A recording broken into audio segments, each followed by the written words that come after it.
Évangile de Jésus-Christ selon saint Luc.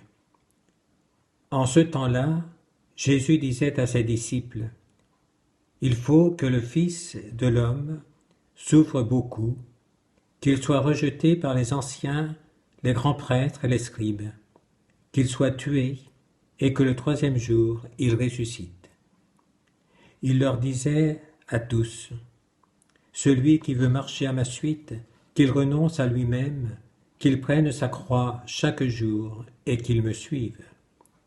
Car celui qui veut sauver sa vie la perdra, mais celui qui perdra sa vie à cause de moi la sauvera.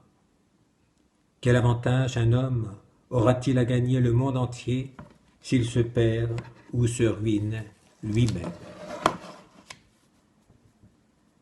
Voilà que Jésus annonce à ses disciples ce qu'ils ne sont pas prêts à entendre.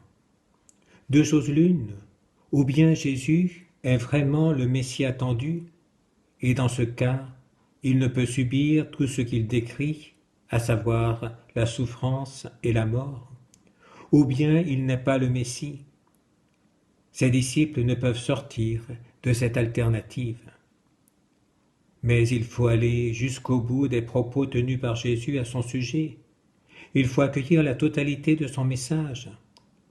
Au-delà de ses souffrances et de sa mort, il annonce sa résurrection le troisième jour. Les disciples du Seigneur ne comprendront ce message qu'après coup, lorsque les prédictions se seront réalisées.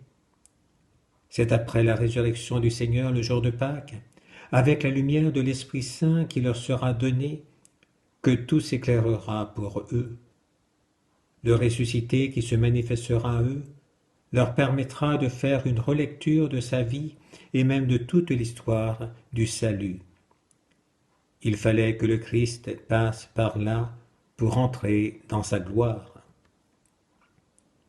Nous venons d'entrer dans le temps du carême. Nous nous mettons en route, mais quand on se met en route, c'est pour aller quelque part.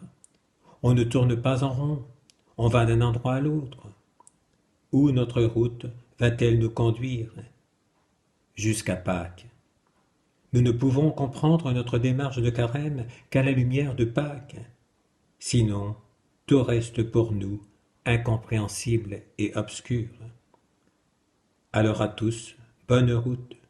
Même si elle s'annonce difficile, nous savons où elle nous conduit, à la Jérusalem céleste, là où nous sommes attendus. Amen.